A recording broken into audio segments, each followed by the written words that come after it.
Yeah, hey everybody, just wanted to do a quick little video here real quick, recapping my first ever SGC order. If anyone's interested, anybody looking into doing something with them, I just figured I would share my experience with everybody. So I submitted my order through Nash Cards in Tennessee at basically the recommendation of the sports card nonsense guys. And could not have had a better, more seamless experience with those guys. I basically picked out 10 cards. Cost me $25 a card through them, which I think is $5 off each card, as opposed to doing it directly through SGC. So it is a middleman. It probably adds a day or two onto both ends of the transaction, but for $5 less per card, that was well worth it. So I picked out 10 cards, pretty low-end stuff, just stuff I wanted to just get in a slab, mostly to try to sell, try to add a little bit of value to it anyway, before moving it. And so this isn't exactly the highest-end stuff in the world here that I'm about to show you, but just wanted to walk you all through it. Now, I did go through all these. I do know what the grades are. I did check the grades as soon as they popped with Nash Cards. The communication on their end was fantastic. You got a text message every time some step of the process unfolded. Very, very smooth process with those guys down in Tennessee. Could not recommend that service any higher than I am. But I just want to let you know I did check the grades here before I did this video, or before I even opened the box. So this isn't one of those stupid YouTube videos where somebody's pretending to watch the movie Saving Private Ryan for the first time, or hearing the song Hey Jude or something like that for the first time and reacting to it. I'm not pretending to be surprised by anything in this box, but just figured I'd walk you through the cards that I did send in and I did get back. So here's how it arrives. It is in fact tuxedo time, everybody, so get excited. It arrives with the SGC label, the tuxedo decal, your order number. I don't know if I should be sharing that publicly or not. I don't see why I shouldn't be, so what the hell. But it is packaged very nicely. So we open the box, obviously. Here's how it comes. Unlike Target, they put padding in here with their stuff. Obviously, I would anticipate any grading company understands the value of packaging your stuff securely. I obviously have to put these in sleeves myself. I wouldn't really expect any grading company to do that for me, but they are one on top of the other here. So as I said before, how many cards I sent in? 1, 2, 3, 4, 5, 6, 8, 10 cards. So we're going to pull these out of here gently, of course. We don't want to scratch these things in any way. So again, this isn't the highest end stuff in the world here. Just stuff I wanted to get in a slab ASAP and try to move. So I'll walk you through these one by one if you're interested. I know card people are kind of degenerates in terms of watching other people play with their cards. So here's what we got. So the first thing I sent in was just one of my several first Bowman Wander Francos. Obviously, this guy is hot as hell right now, and I just figured I would strike while the iron was hot here, get this graded, and try to move one of them when his value is peaking. I missed my chance because selling this when he was first called up, or when he went on that really hot run there toward the end of the season, would have been the optimal time. But nevertheless, I'm pretty happy to have a Wander Franco SGC 10 here in my hands. I wish it were a Bowman Chrome, but it is just a Bowman paper. But I think any Wander Franco graded at a high level is a very, very positive thing to own. So that's the first card. Here you'll see SGC's slab here is black and white dominated, thus the tuxedo. I could see how, there might be some mixed opinion on the aesthetics of all of this, because the black and white is kind of plain. I think it's pretty cool. I think it looks good. I think it especially looks good with certain cards more than others. So there you have it, the Tuxedo. So that's our first card. And I will get these slabs and sleeves here as soon as I'm done with this video. I don't want these things to get scratched. Second, disappointing here. I had a couple of Shohei Ohtani Bowman papers. Wish they were chromes. They're not. They're papers. I figured he had such an unbelievable season. This is probably as hot as he was going to be. I figured I would get a couple of his rookie cards slabbed. I wanted 10s, obviously. I did not get any 10s on the 2 Ohtanis I sent in. I looked these over real good. I thought I did my due diligence, and as is the nature of the grading process, you don't know what you don't know sometimes, and I must have missed something that knocked this down from a 10 to a 9.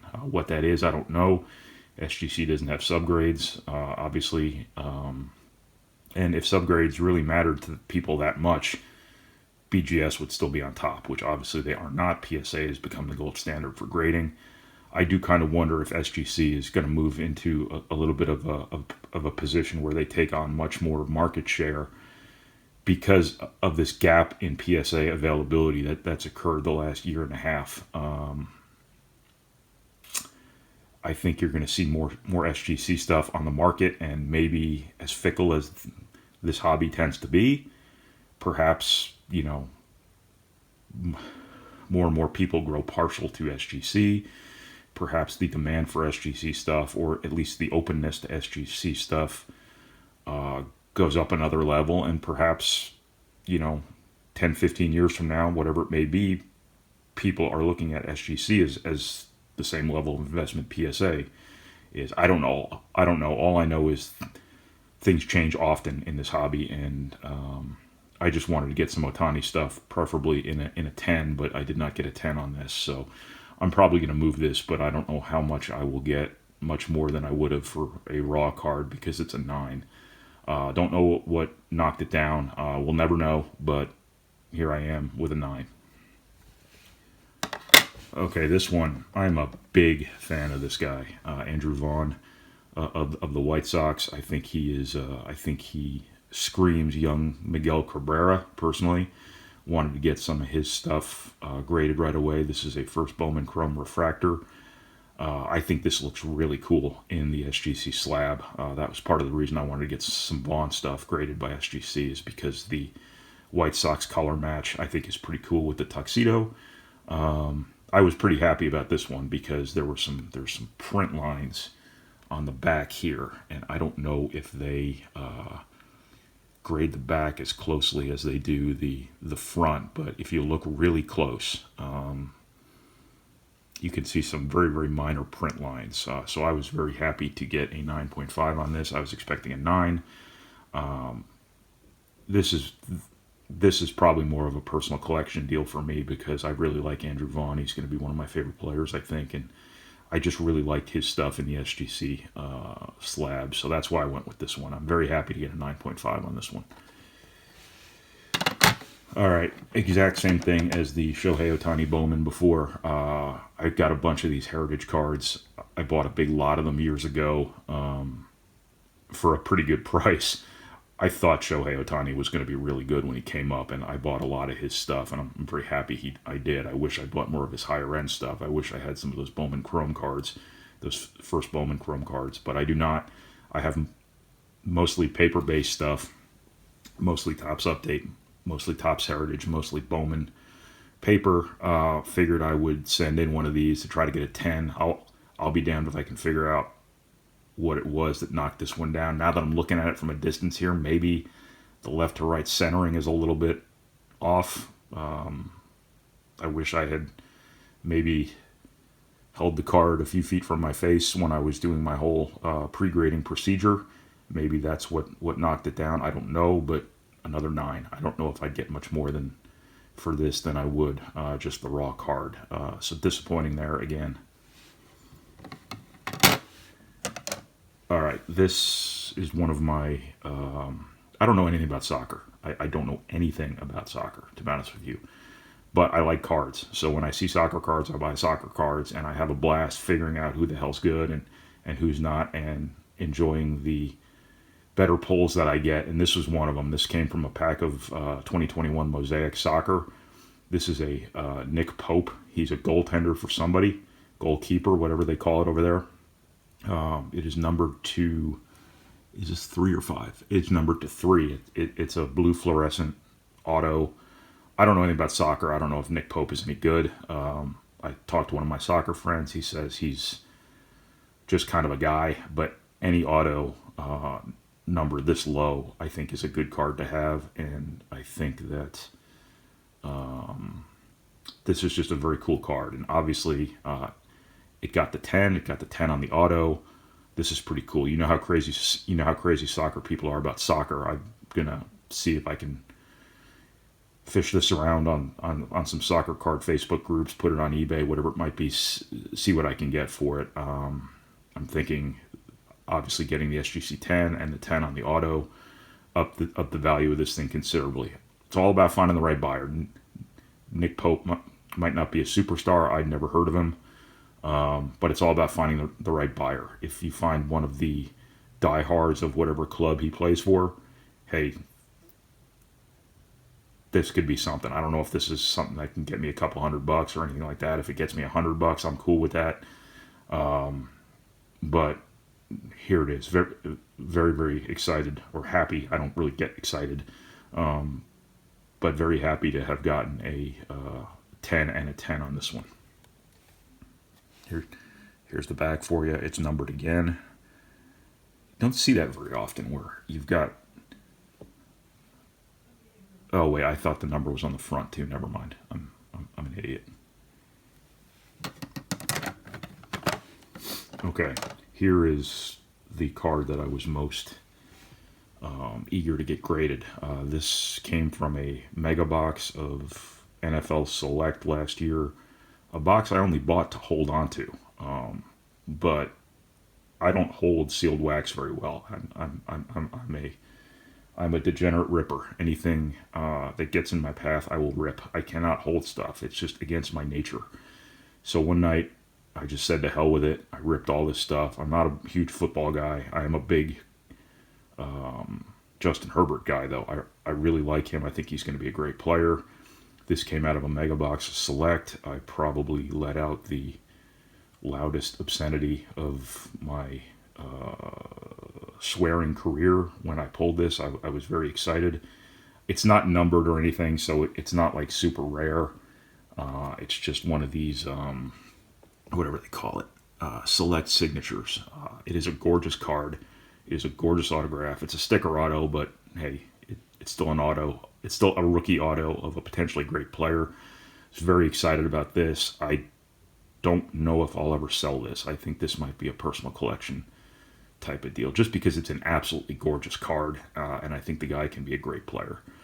So Justin Herbert, San Diego Chargers, autograph 10, 9.5. I don't know what the difference between 9.5 and 10 was on this. I thought this was a great looking card. So I don't know what docked at the half point, but I will happily take a 9.5 on this card. This is an awesome card, and I love it. Here's a quick look at the back. Again, it's not numbered. It's not one of these super rare deals. I did get a numbered Herbert auto that I'll show you here in a little bit, but this is just a badass card. This is I think the Chargers have the best colors in the NFL, and this is just a gorgeous, gorgeous card. I love it. All right, LaMelo Ball. I'm a big LaMelo Ball guy, a huge LaMelo Ball guy. He is my personal collection from this year. I know that's really original. Hey guys, let's go collect the hottest rookie of the year. Really, really novel approach to collecting, huh? But I had a lot of luck with Donruss basketball this year. When I say a lot of luck, I mean I wasn't able to get much of it. I think I only got a couple of hanger boxes, really, and maybe like 2 fat packs. I never saw a blaster. I never saw a mega. I never saw any of that stuff in the wild. I just got a couple of hangers and a couple of fat packs, and I probably pulled like 4 of these things, four of these LaMelo Balls. I was very excited about that my pack to hit ratio was really good on him and really good on Anthony Edwards, and I think I just got lucky, to be honest with you. And as hot as LaMelo Ball is, or was, I wanted to make sure I got some of these graded for a quick sale, figuring that if I could get a 10, I could get a lot more than just for the raw. I don't know what this will go for. I'll probably sell it. But I did want to get as much 10 graded stuff as I could from this particular year because Panini's quality control was such a disaster this year. I figured there might be an even greater premium on 10s, regardless of what the product is, regardless of what the who the player is. Anything in a 10 is going to be kind of a unicorn. I don't want to overuse the word unicorn because it's not going to be that rare, but I think it's going to be harder to come by because Panini's quality control people were completely out to lunch this past year or didn't care, one or the other. But especially for basketball, the quality control on these cards was an absolute catastrophe, and I figured if I could get anything graded to 10, that would be worth having. So that being said, here is our biggest disappointment of my order. It is this. It is LaMelo's Prism Rookie. I bought this one. I didn't pull this. I bought it off somebody. I paid like $75 for it. I could probably get it right now for $30. So that was a big L I took right there. But I bought it because I thought the centering was uncharacteristically solid for Panini's chemical spill of a quality control year. And I thought I could get it graded, and I thought I had a chance to get a 10 on it. I didn't. I got a 9. I was very disappointed. As I said before, I thought if I could get this card in a 10, I think the premium on that will be a little bit better this year than it would be other years because I think all of these cards were cut by drunks and assessed by drunks, and it was just a disastrous year for Panini's quality control.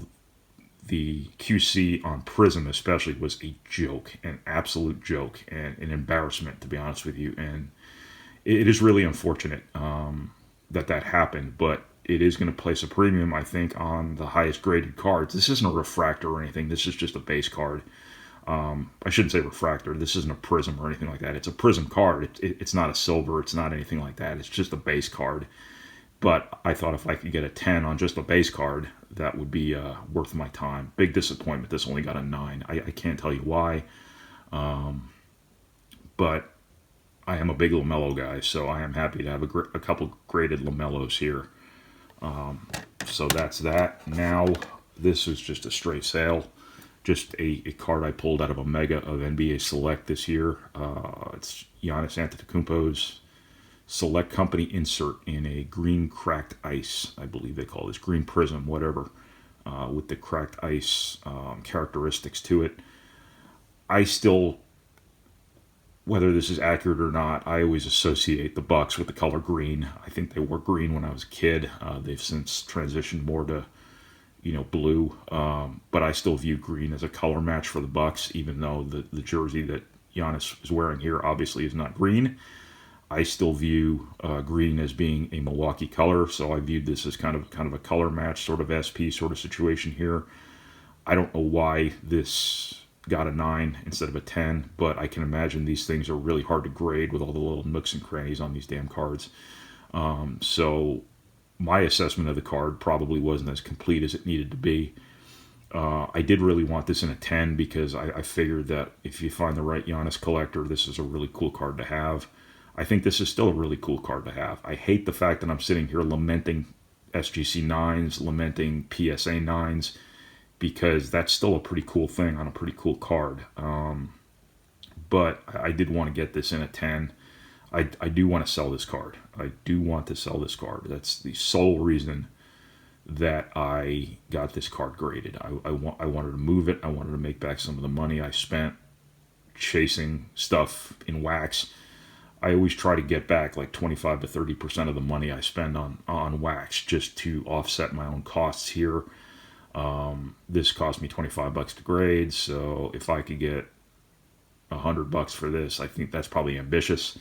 But if I could get that for this, I'd be a very happy man. Probably thinking that people would probably be more inclined to pay $50, maybe 70. I don't know. There's not a lot of comps out there that I can find on this card. It is a cool card. It is a really cool card. I was very excited to pull it. Wish it had gotten a 10. It did not. Life goes on. So the last card now is this cool Justin Herbert Select die cut. Another Justin Herbert rookie. This got me a 9.5, which I was pretty happy with considering it's a die cut card. I can imagine those are maybe a little bit more complicated to grade. I don't know. I don't know how that works. But you'll see the SGC slab here leaves the parts of the die cut that are open, so you can see right through the card. I don't know how most people would feel about that. It's a little bit awkward to me. I don't know what the answer is. I don't know if you can fill in the gaps with matting. Obviously, you want the back to be visible too. This card is numbered 271 to 355. But this getting a 9.5 was something I was pretty excited about. I did list this on eBay. It was up there for months. I probably asked too much of it just because I was being ambitious with what I was trying to get for it. I was trying to sell it while Herbert was hot and didn't find the right buyer. I figured I would pull it off eBay, get it graded, and see what I got. And I will probably move this one. He is doing some pretty good things again here as a second-year player. I think he's going to be a really good player. This is his copper die cut prism from Select, numbered to 355. So I will probably move this. Happy to have gotten this graded. I think it looks pretty cool in the tuxedo. So that's my last card. Again, I wanted to, with PSA being paralyzed here the last couple of the last year and a half or so, I did want to get some stuff graded affordably. I did want to get some SGC stuff in my collection because, again, I feel like this is a really fickle hobby. This is a really fluid investing environment for a lot of people. I think the community changes its mind over periods of time, long periods of time, but you'll remember back in the day, BGS was kind of the grading king. PSA has taken over to the point where I think PSA 10 obviously has become the absolute gold standard for collecting. They have become that situation where it's like Xerox. It's where it becomes synonymous with the entire market. It's the reason Burger King has to run ridiculous commercials about breakfast, because their market research tells them that when you talk about fast food breakfast, everybody instinctively thinks of McDonald's. So they have to make ridiculous commercials to overcome that branding problem. I just think that SGC, obviously, and every other company has a long way to go to catch up to PSA 10. But I think this gap in availability from the pandemic, maybe people see it more, maybe people come to appreciate it more, maybe people like it, maybe personal preference sides a little bit with SGC 10. Maybe over time, the SGC products just are more affordable, so thus people seek them out a little bit more. I don't know, but I wanted to make sure I had some diversity in my collection here with the grading companies I've used, just because you never know what's going to happen. And I think this was worthwhile. My whole thing was I'm going to spend $275 to get these cards graded, and I'm going to sell a couple of them and make that money back. That's going to be tough sledding in terms of the resale stuff on some of this, I think. But it was worth it nonetheless. I could not have had a better experience getting stuff graded with SGC. I could not have had a better experience going through Nash Cards to do this, and I would highly recommend it to anybody looking to get stuff back in a relative short period of time. I can't remember exactly how long this took. I had the receipt right here, but I'm not going to mess around with it right now. This didn't take me any more than 6 weeks start to finish, and this came right at the time when SGC was really getting busy. I don't know what their turnaround times are right now, but this was an extremely smooth process. A great experience with Nash Cards, great communication, just really simple and stress-free, much less of a hassle than PSA, for me anyway. And I could not recommend it anymore. So I hope that was interesting. I doubt it, but I did my best here on my first ever video. So Hope everybody has a good day and all that stuff. Take care, everybody.